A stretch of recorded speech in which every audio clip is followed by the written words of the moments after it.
이 시간 우리에게 주시는 하나님의 말씀은 예레미야 22장 10절에서부터 마지막 절 30절까지 말씀입니다.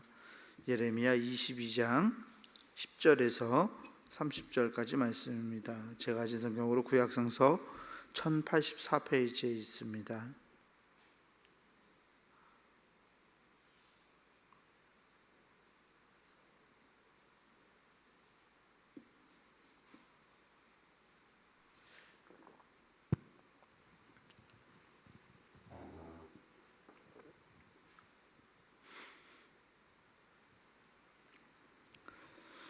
예레미야 22장 10절에서 30절까지 제가 한 절 여러분들한테 나누어서 교독하겠습니다. 너희는 죽은 자를 위하여 울지 말며 그를 위하여 애통하지 말고 잡혀간 자를 위하여 슬피 울라. 그는 다시 돌아와 그 고국을 보지 못할 것임이라. 여호와께서 유다 왕 요시야의 아들 곧 그의 아버지 요시야를 이어 왕이 되었다가 이곳에서 나간 살룸에 대하여 이와 같이 말씀하시니라. 그가 이곳으로 다시 돌아오지 못하고 잡혀간 곳에서 그가 거기서 죽으리니 이 땅을 다시 보지 못하리라. 불의로 그 집을 세우며 부정하게 그 다락방을 지으며 자기의 이웃을 고용하고 그의 품삯을 주지 아니하는 자에게 화 있을진저. 그가 이르기를 내가 나를 위하여 큰 집과 넓은 다락방을 지으리라 하고 자기를 위하여 창문을 만들고 그것에 백향목으로 입히고 붉은 빛으로 칠하도다. 네가 백향목을 많이 사용하여 왕이 될 수 있겠느냐? 네 아버지가 먹거나 마시지 아니하였으며 정의와 공의를 행하지 아니하였느냐? 그때 그가 형통하였었느니라. 그는 가난한 자와 궁핍한 자를 변호하고 형통하였나니 이것이 나를 알미 아니냐? 여호와의 말씀이니라. 그러나 내 두 눈과 마음은 탐욕과 무죄한 피를 흘림과 압박과 포악을 행하려 할 뿐이니라. 그러므로 여호와께서 유다의 왕 요시야의 아들 여호야김에 대하여 이와 같이 말씀하시니라. 우리가 그를 위하여 슬프다 내 형제여, 슬프다 내 자매여 하며 통곡하지 아니할 것이며 그를 위하여 슬프다 주여, 슬프다 그 영광이여 하며 통곡하지도 아니할 것이라. 그가 끌려 예루살렘 문 밖에 던져지고 나귀같이 매장함을 당하리라. 너는 레바논에 올라 외치며 바산에서 내 소리를 높이며 아바림에서 외치라. 이는 너를 사랑하는 자가 다 멸망하였음이라. 네가 평안할 때에 내가 내게 말하였으나 네 말이 나는 듣지 아니하리라 하였나니 네가 어려서부터 내 목소리를 청종하지 아니함이 내 습관이라. 내 목자들은 다 바람에 삼켜질 것이요 너를 사랑하는 자들은 사로잡혀 가리니 그때 내가 반드시 내 모든 악 때문에 수치와 욕을 당하리라. 레바논에 살면서 백향목에 깃들이는 자여, 여인이 해상하는 고통 같은 고통이 내게 임할 때에 너희 가련함이 얼마나 심하랴. 여호와의 말씀이니라. 나의 삶으로 맹세하노니 유다 왕 여호야김의 아들 고니야가 나의 오른손에 인정반지라 할지라도 내가 빼어 내 생명을 찾는 자의 손과 네가 두려워하는 자의 손, 곧 바벨론 왕 느부갓네살의 손과 갈대아인의 손에 줄 것이라. 내가 너와 너를 낳은 어머니를 너희가 낳지 아니한 다른 지방으로 쫓아내리니 너희가 거기에서 죽으리라.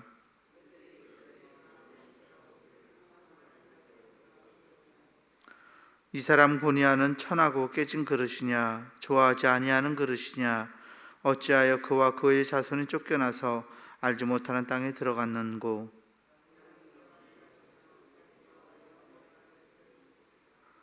함께 봅니다. 여호와께서 이와 같이 말씀하시니라. 너희는 이 사람이 자식이 없겠고 그의 평생 동안 형통하지 못할 자라 기록하라. 이는 그의 자손 중 형통하여 다윗의 왕위에 앉아 유다를 다스릴 사람이 다시는 없을 것임이라 하시니라. 아멘. 우리 주님께서 주신 은혜가 우리 모든 교우들에게 함께하기를 주의 이름으로 축원합니다. 예레미야 22장 우리가 읽었던 20절에서 30절까지 말씀 가운데는 특별히 이 유다의 왕들에 대한 예언이 이어지고 있어요. 개인적으로 하는 이야기 같이 들리기도 하겠지만 유다의 3명의 왕들, 요시야 왕 이후에 이 세 명의 비극적인 왕들의 역사에 대해서 그들을 향한 비극적인 신탁, 심판 선언을 하고 있습니다. 약 39년 거의 40년 동안의 길고 찬란하게 유다를 다스렸던 남왕국 유다를 다스렸던 왕이 있었어요. 선한 왕으로 알려졌던 요시야 왕이 죽음을 당하게 되었습니다. 요시야 왕의 죽음 이후에 그의 아들 살룸이라고 불리는 왕 여호아스라고 불리기도 하는데요. 이 여호아스 왕에 대한 예언으로 10절 말씀이 시작합니다. 10절 말씀을 보니까 너희는 죽은 자를 위하여 울지 말며 그를 위하여 애통하지 말고 잡혀간 자를 위하여 슬피 울라, 그렇게 말씀하고 있어요. 죽은 자를 위하여 울지 말라라는 말씀은 이 요시야 왕을 위하여 울지 말라는 이야기예요. 그 다음에 잡혀간 자는 이 살룸 여호아스 왕에 대한 이야기인데, 요시야가 죽음을 맞이한 후에 이 아들 살룸이 이 남왕국 유다를 약 3개월간 다스리다가 애굽 이집트의 왕 느고, 이집트의 파라오 느고에 의해서 폐위가 됩니다. 외부 세력에 의해서 이집트 왕 느고가 살룸을 폐위시키고 이집트로 살룸을 잡아가요. 그리고 살룸의 아들 엘리야김을 왕위에 올려놓습니다. 예레미야는 이런 상황 속에서 말하고 있죠. 죽은 자를 위하여 울지 마라.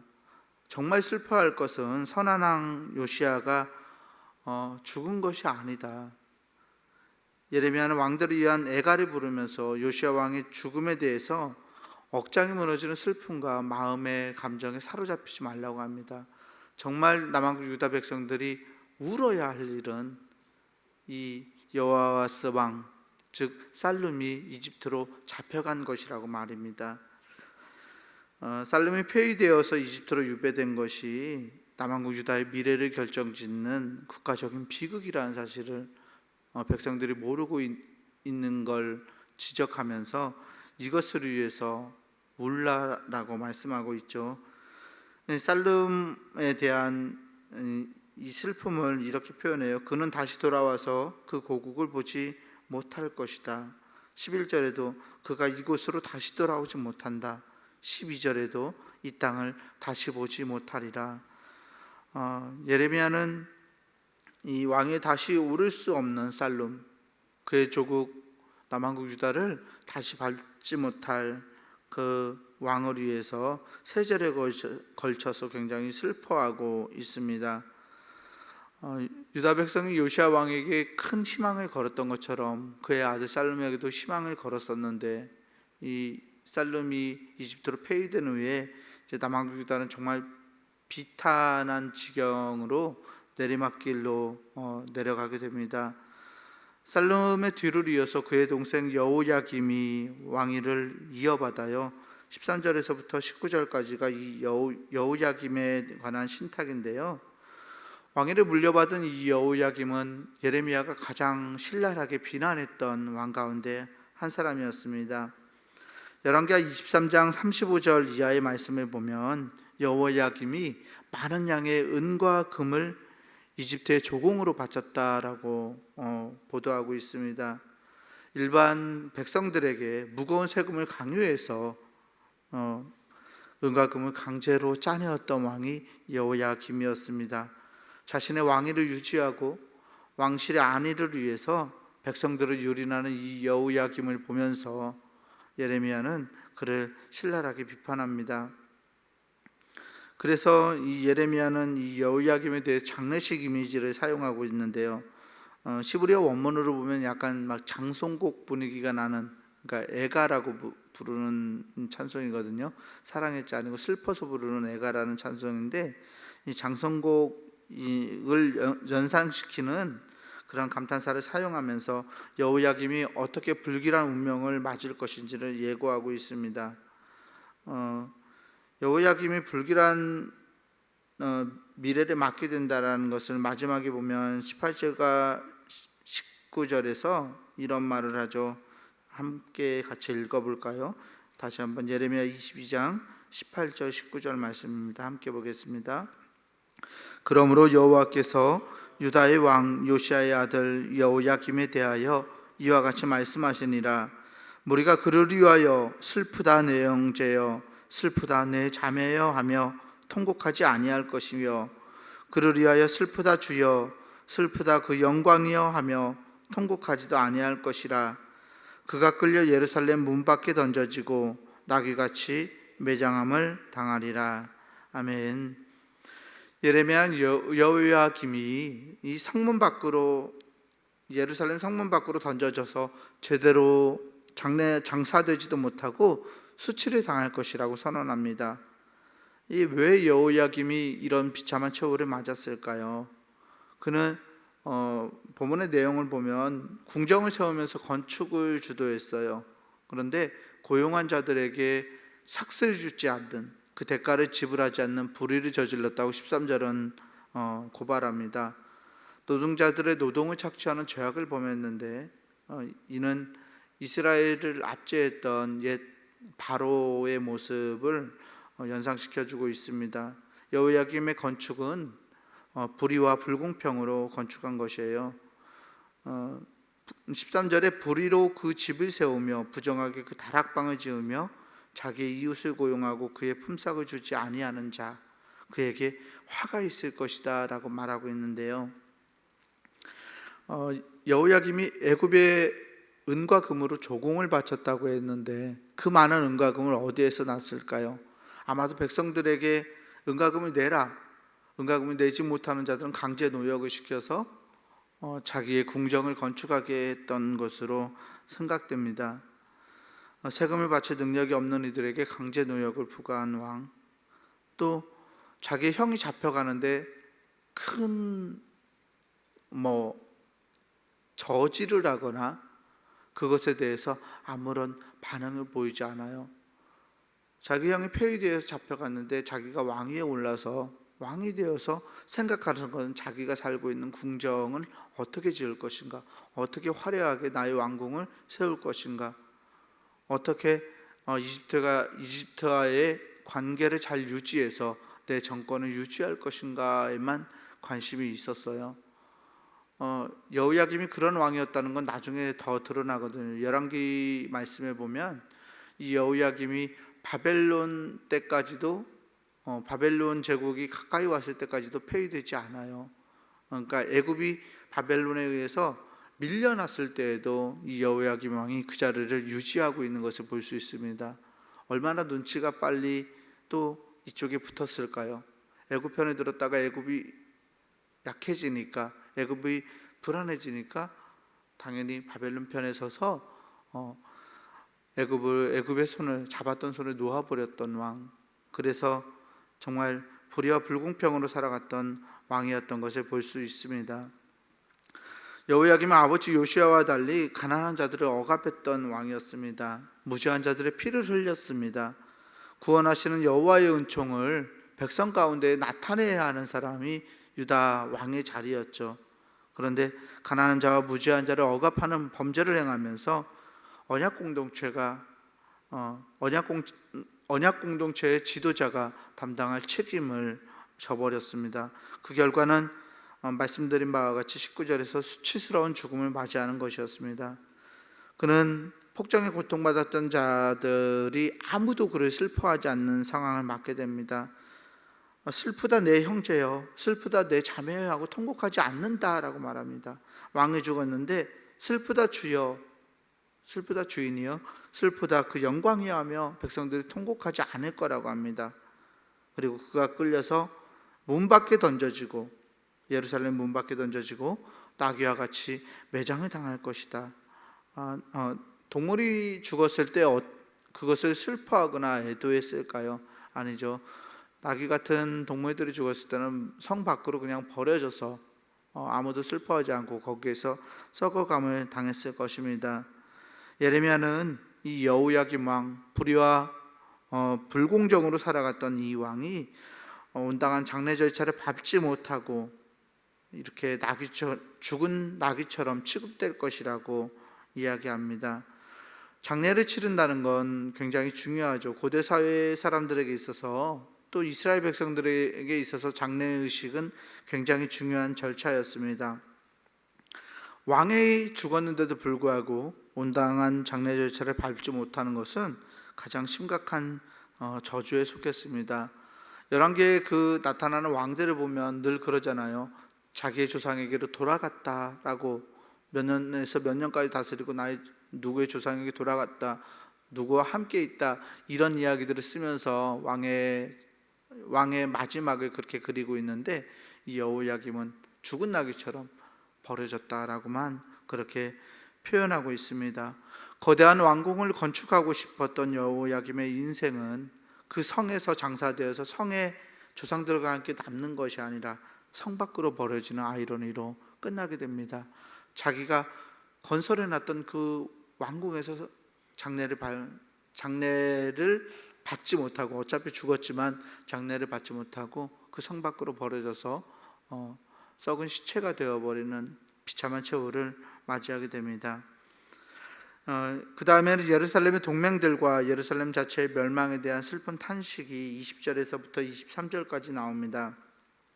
예레미야는 의인화된 예루살렘을 향해서 높은 산에 올라가서 외치라라고 명령합니다.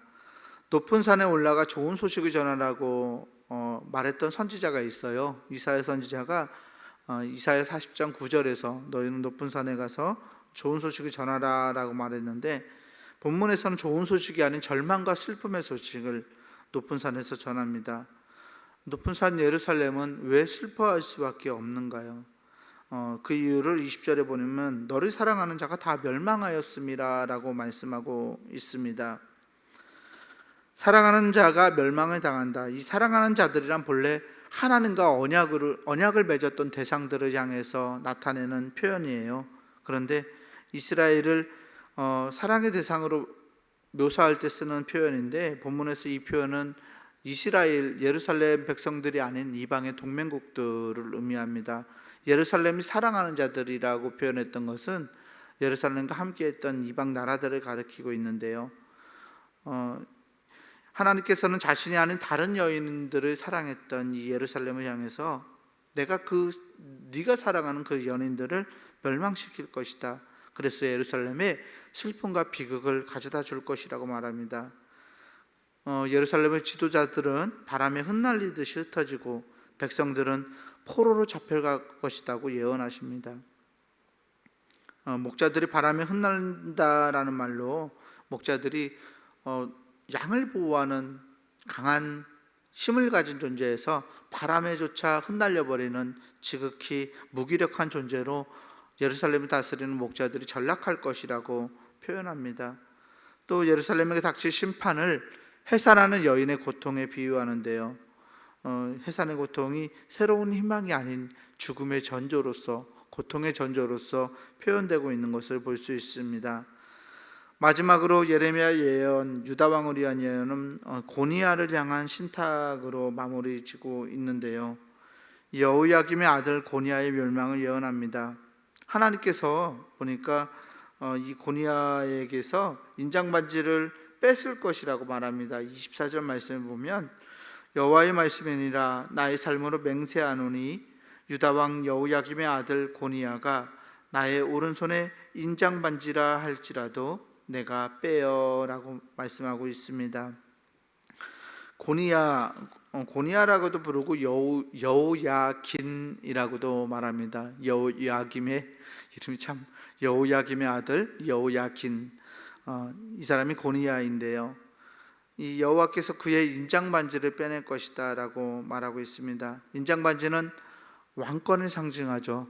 하나님의 왕권을 대행하는 자로서 인장반지를 가지고 있는데, 즉 유다의 왕을 상징하고 있죠. 그런데 곧 고니야가 하나님으로부터 버림받을 것을 예고합니다.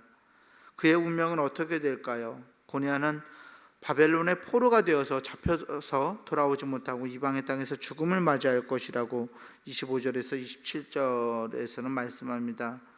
또 28절에서 30절 말씀을 보면 고니야는 후사를 보지 못해서 왕위를 잊지 못함으로 깨어진 그릇처럼 회복할 수 없는 지경으로 몰락할 것이라고 말씀합니다. 예레미야 22장에 기록되어 있는 이 세 왕의 말씀을 통해서, 세 왕의 비극적인 운명을 통해서 우리는 무엇을 기억해야 할까요? 불의와 부정의를 살아갔던 사람들, 하나님 앞에서 바로 서지 못했던 이 왕들의 운명이 결국 남한국 유다의 멸망을 우리에게 보여주고 있는 것을 알 수 있습니다. 돌이킬 수 있을 때가 있습니다. 회개하고 돌아갈 수 있을 때가 있어요. 하지만 회개하고 돌이킬 수 있는 그때를 우리가 놓치면 다시는 하나님에게로 돌아갈 수 없는 그러한 삶이 우리에게 임할지도 모른다고 예레미야 선지자는 말하고 있는 것 같습니다. 위대한 왕들이었지만, 겉으로 볼 때, 사람들의 눈으로 볼 때는 굉장한 힘을 가진 왕들이었지만, 그들의 마지막은 이렇게 슬프고 좀 비참한 비극으로 마무리 지을 수밖에 없었고, 하나님께서 정말 아끼셨던 언약 백성, 남한국 유다의 백성들마저도 이제 다 멸망하여서 바벨론으로 끌려갈 수밖에 없는 그런 비참한 상황을 맞게 되었다라고 예레미야 선지자는 말씀하고 있습니다. 사랑하는 성도 여러분, 우리는 어떤 삶을 살아가야 하는 사람들일까요? 이 남한국 유다의 왕들처럼 우리는 하나님에게서 세움받은 하나님의 사람들입니다. 우리는 왕같은 제사장들이고, 하나님 한 사람 한 사람이, 우리 한 사람 한 사람이 하나님의 백성으로서 하나님의 영광을 세상 가운데 드러내고 하나님의 정의와 공의를 실천해야 하는 하나님의 사람들입니다. 우리에게 맡겨져 있는 삶의 의무와 책임이 있는 것을 보게 됩니다. 슬픔과 비극의 삶으로 우리의 삶이 점철되지 않을 수 있도록 하나님을 바라보고, 우리가 잘못 가고 있을 때도 하나님을 향하여 돌이킬 수 있는 은혜가 우리 안에 있기를 소망합니다. 그리고 하나님만을 부여잡고 정말 선한 유다 왕국의 왕들처럼 하나님에게 칭찬받고 하나님을 높이 올리며 영광 돌릴 수 있는 하나님의 사람들로 설 수 있도록 하나님의 축복이 우리 안에 있기를 주의 이름으로 간절히 축원합니다. 기도하겠습니다. 사랑과 은혜의 하나님 감사합니다. 비극적인 운명을 맞이했던 세 명의 유다 왕들을 통하여서 하나님의 사람들마저 하나님과의 언약을 지키지 않고 불의와 부정을 행하며 살아갈 때 그들의 마지막이 어떻게 되는 것을 하나님 말씀을 통해서 발견합니다. 남한국 유다의 삶이 정말 비극적인 삶으로 나락처럼 절망으로 떨어졌던 것을 하나님 바라보면서, 하나님, 우리들이 하나님의 왕같은 제사장들로서 어떤 삶을 살아가야 할지를 하나님 고민하게 합니다. 하나님, 주님의 말씀 앞에 바로 선 자로서 살아갈 수 있도록 우리에게 은혜를 베풀어 주시옵소서. 하나님, 우리에게 하나님과 동행하고 있는 것을 알게 하시고 하나님의 정의와 공의를 세상에 행하며 바른 길만을 걸어갈 수 있는 정말 하나님이 기뻐하시는 하나님의 사람들로 다 설 수 있도록 은혜를 베풀어 주시옵소서. 오늘도 하나님과 동행하는 귀한 날이 되기를 소망하오니 하나님, 우리 가운데 함께 하셔서 주님과 동행하는 기쁨을 누릴 수 있게 하시고, 감사와 하나님께 정말 감사를 드리고 하나님께 영광을 돌리는 우리의 하루가 될 수 있도록 우리를 주장하여 주시옵소서. 우리 구주 예수 그리스도 이름으로 감사하며 간절히 기도합니다. 아멘. 하늘에 계신 우리 아버지여, 이름이 거룩히 여김을 받으시오며 나라가 임하시오며 뜻이 하늘에서 이루어진 것 같이 땅에서도 이루어지이다. 오늘 우리에게 일용할 양식을 주시옵고, 우리가 우리에게 죄 지은 자를 사하여 준 것 같이 우리 죄를 사하여 주시옵고, 우리를 시험에 들게 하지 마시옵고 다만 악에서 구하시옵소서. 나라와 권세와 영광이 아버지께 영원히 있사옵나이다. 아멘.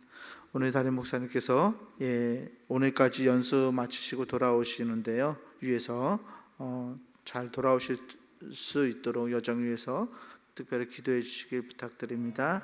함께 기도하겠습니다.